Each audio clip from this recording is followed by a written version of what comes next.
Today, we're going to be settling one of the oldest debates in sports. Which athletes are actually the smartest? We're going straight to the numbers that matter most in the NCAA, which is Team GPA. I pulled 11 different academic reports across multiple conferences and averaged each team's GPA and then ranked them from number 1 to 14 in terms of the smartest to the least smart athletes in the NCAA. Unfortunately, the NCAA doesn't release these reports en masse, so I just did it myself. And yes, I included track and field athletes in these rankings, and I have a good feeling some of you are going to be disappointed. All right, let's get into it. Here are the sports ranked from the highest average GPA to the lowest average GPA. Coming in at number 1, we have skiing with a commanding 3.78 GPA, which makes sense. Skiing is an expensive sport, and if you're spending money on skiing, you're more than likely to have spent money on having a better education growing up. The team photos are more likely to look like a country club than an actual sports team. At number 2 is cross country, coming in at 3.65.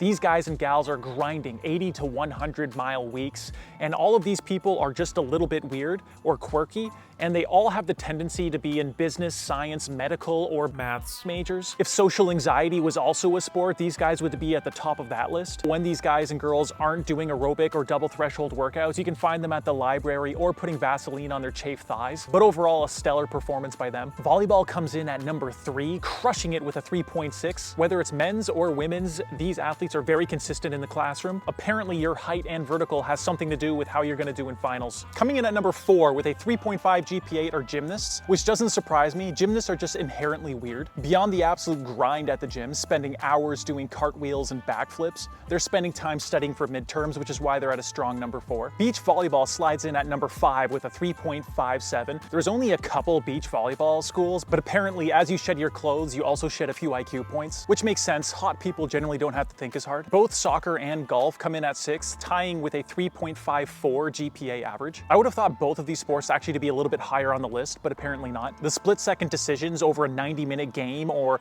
testing the air so the golf ball doesn't land in a bunker doesn't involve as much intelligence as I had originally thought. I guess just kicking the ball as hard as you can and playing golf with the buzz is just as important. Swimmers are just behind at 8th, ranking in at a 3.48 GPA. I thought these guys would be higher on the list as well, considering they're an endurance sport like cross country. Maybe swimming doesn't attract as many nerds as distance running does, or maybe holding your breath for hours a day actually makes you lose a few brain cells. Also, their hair turns gray. Tennis is next at 9th with a 3.47 average GPA. To be honest, I'm kind of surprised to see them so high considering how hard they grunt after every stroke. I always imagine that's the same noise they make when they look at their grades. I thought I'd see them lower, so good for tennis. 10 is softball. Softball also has a soft average GPA with a 3.45. These athletes obviously aren't thinking too much when they're waiting to bat or when they're waiting in the outfield. They're the reason why we say things like, "Let me give you a softball question."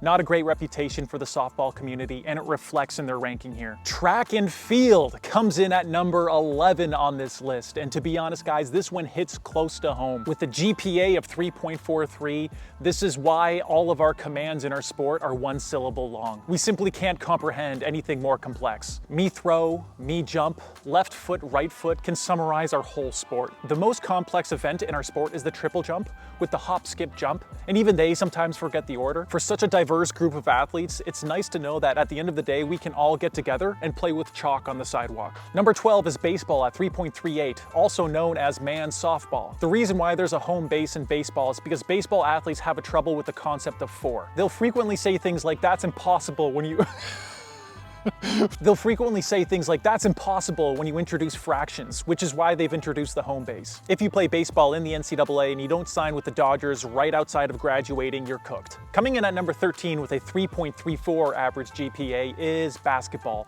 We're scraping the bottom of the barrel here. Being tall and able to jump is the extent of every basketball player's personality. I've never met one that's owned a calculator, but that's just me. Coming in at second last and number 14 is wrestling with a 3.1 0.12 average GPA. That's a full 0.32 down from basketball. The mental toughness in this sport comes at the expense of knowing how to read. If you're a wrestler, reading is saying those squiggly things inside a book out loud. If you don't know what a book is, ask your dad. If you Google pictures of wrestlers, it's pretty much just high definition cave drawings from 2,000 years ago. It's virtually identical, so there's no surprise here that wrestling's at the bottom of the list. Coming in at last, at the very bottom, and to no one's surprise, is football with a 3.04 average GPA. These athletes are the only athletes on this list that were actually smarter in high school than they were in college, which doesn't surprise me one bit. CTE is a son of a gun. But lucky for football players, these guys get paid bank right out of college if they're good enough. And that's the list. The one common theme here is the female athletes almost every time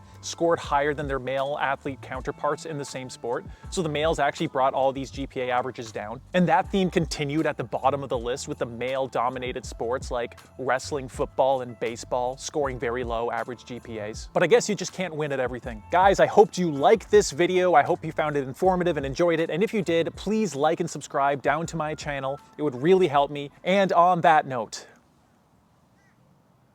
I'll see you guys next time.